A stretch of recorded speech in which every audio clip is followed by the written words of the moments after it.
हर हर महादेव। आप सभी को सादर प्रणाम। मैं विभूति नारायण मिश्रा। जैसा कि अभी वर्तमान में बीपीएससी का रिज़ल्ट जारी हुआ है और जूनियर और टीजीटी दोनों का जारी हुआ है, तो बाबा विश्वनाथ और मेरे सभी गुरुजनों और कुछ मित्रों के आशीर्वाद और प्रेरणा से, मार्गदर्शन से वर्तमान में 9th 10th टीजीटी में जो है मेरा सिलेक्शन हुआ है। तो आइए थोड़ा सा बात करते हैं कि किस प्रकार से हमको तैयारी करनी चाहिए और थोड़ा सा कैसे, मतलब अब सभी लोग की अपनी अपनी तैयारी करने की शैली अलग होती है, लेकिन मैंने जो जिस प्रकार किया, मैंने क्या कैसे अपना किया, वो मैं आपके सामने रखता हूँ। तो हुआ ये कि बीपीएससी जो टीआरई 2 था, उसमें भी मैंने एग्ज़ाम दिया और तैयारी की थी। और फिर जो है उसमें मेरा 1 नंबर से नहीं हो पाया और बहुत निराशा हुई, बहुत ज़्यादा, चूँकि 1 नंबर से होना मतलब ना होना मतलब कि बहुत दुखद था। और फिर बहुत परेशान भी थे, हमको लगा कि अब पढ़ाई छोड़ देना चाहिए, मतलब अब इतना क्या ही करना। तो फिर लेकिन सर से बात हुआ, अभिषेक सर से बात हुआ। अभिषेक सर से करीब काफ़ी 1 घंटा तक बात हुई मेरी और उन्होंने मुझे बहुत समझाया, बहुत मोटिवेट किया और उनकी बात को मैंने फिर लिया और फिर दोबारा से लगा। तो उसका ये निष्कर्ष परिणाम रहा कि दोबारा मिला। अभी तो इस बार मतलब देने के बाद एग्ज़ाम तो फिर हम भगवान के ऊपर ही छोड़ दिए थे कि अब आपके हाथ में है। देखिए, इसमें प्राथमिक जो शुरुआत हुई मेरी अनअकैडमी से हुई। अनअकैडमी पे मैंने सीटेट निकाला और यूपी टेट निकाला अनअकैडमी की ही पढ़ाई से। अनअकैडमी पे अभिषेक सर भी थे, वहाँ से ही पढ़ाई हुई। काफ़ी और भी बहुत सारे टीचर वहाँ पे थे।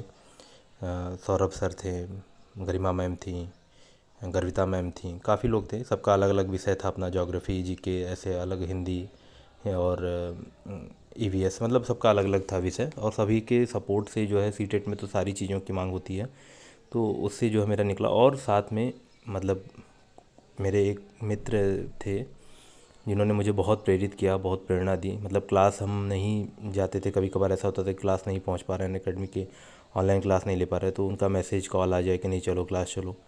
और उनके प्रेरणा से ही ये था कि अनअकैडमी से सबसे बड़ा क्या प्लस पॉइंट हुआ कि हम लोग का अभ्यास बहुत ज़्यादा बना। मतलब इतने सारे क्वेश्चन लगाए, इतने प्रश्न लगाए वहाँ पे कि वो बहुत कारगर हुए और वो एकदम दिमाग में फिट हो गए। तो मतलब सामने आते ही क्वेश्चन अगर आता है जीके, ज्योग्राफी या फिर किसी से, तो तुरंत वो दिमाग में खटक जाता था कि हाँ ये क्वेश्चन इसका आंसर है। तो वहाँ से अभ्यास बहुत हुआ। अब देखिए, सबसे बड़ी बात यह है कि हम सभी को जो है अगर लगना है, तो हमारा तो जैसे संस्कृत विषय था, संस्कृत विषय से मेरा टीजीटी निकला है। तो आपका संस्कृत में का 80 नंबर था और 40 नंबर आपका जीके, जीएस, करंट अफेयर और वो मतलब बिहार का, और उसमें मैथ वगैरह था। तो वो सब जो 40 नंबर संस्कृत तो हम अपना पढ़ रहे थे सर्वज्ञ सर से, सर्वज्ञ भूषण सर का, उन्हीं का हम पढ़ाई करते थे और उन्हीं की क्लास ऑनलाइन लेते थे और ख़ुद से भी जो मतलब जितना हो सकता था वो करते थे। और लेकिन 40 नंबर के लिए पूरा हमारा बहुत सपोर्ट मिला अनअकैडमी का, जो कि वो केवल पहले का पढ़ा हुआ था, फिर उसको देखना था, दोबारा रिवीजन करना था। फिर उसके बाद अनअकैडमी के बाद जो है शिक्षा टाउन से अपने अभिषेक सर का शिक्षा टाउन हुआ, जो कि अनअकैडमी बंद हो गया। वहाँ पे सारे आपस में राजनीतिक कारण जो भी बात थी वहाँ, वो बंद हो गया। उसके बाद फिर सर ने अपना खुद का स्वयं बनाया एक प्लेटफॉर्म, शिक्षा टाउन। यहाँ से भी मतलब सारे ज्योग्राफी की क्लास और सारी जो भी क्लासेस हैं यहाँ से उसका सपोर्ट मिला। और देखिए, ऑनलाइन तो जो भी है, कहीं से भी आप पढ़ाई करेंगे किसी भी जगह से, तो ऑनलाइन जितना पढ़ाएंगे वो तो पढ़ना ही है आपको।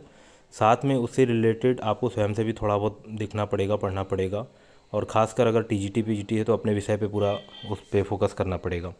तो अब देखिए, साथ में अगर ये भी नहीं कर सकते कि आप अपना विषय पढ़ लिए हैं तो पूरा आपकी तैयारी हो गई है और उसी से निकल जाएगा। क्योंकि देखिए, जितना आप पढ़ाई कर रहे हैं उतना ही सामने वाला भी पढ़ाई कर रहा है, उतना ही अपने वो भी तैयारी कर रहा है।